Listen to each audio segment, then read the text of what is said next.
সরকারি প্রাথমিক বিদ্যালয়ে শিক্ষার্থীদের পুষ্টি নিশ্চিত ও বিদ্যালয়ে উপস্থিতি বাড়াতে ভোলা সহ দেশের 7 জেলায় স্কুল ফিডিং কার্যক্রম শুরু হয়েছে।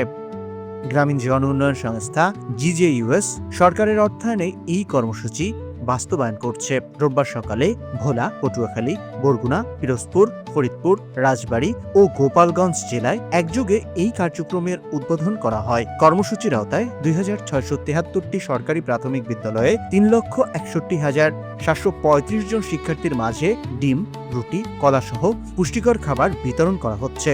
ভোলার দৌলত খান ও বোরহানুদ্দিনে আয়োজিত উদ্বোধনী অনুষ্ঠানে ভোলা 2 আসনের মাননীয় সংসদ সদস্য আলহাজ হাফিজ ইব্রাহিম অনলাইনে যুক্ত হয়ে প্রধান অতিথি হিসেবে কর্মসূচির উদ্বোধন করেন।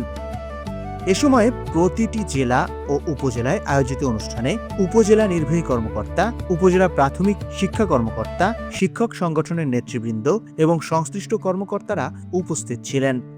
অনুষ্ঠানে আগত অভিভাবকরা বলেন, আমাদের স্কুলের শিক্ষার মান উন্নয়নের জন্য স্কুল ফিডিং কার্যক্রম অত্যন্ত গুরুত্বপূর্ণ ভূমিকা রাখবে বলে আমি মনে করি।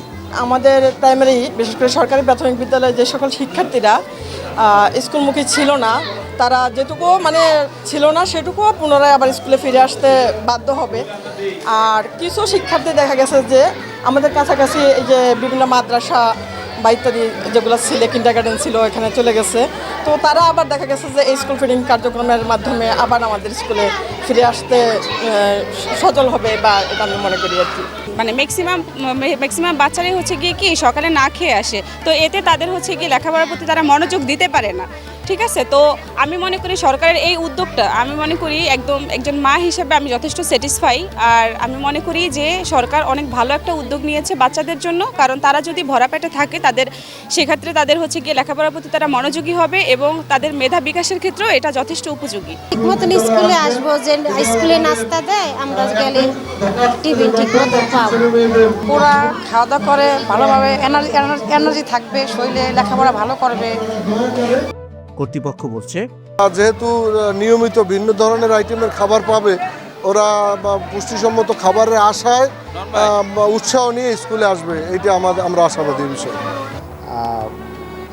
বনরুটি, কলা, দুধ, ডিম শিডিউল অনুযায়ী দেওয়া হবে।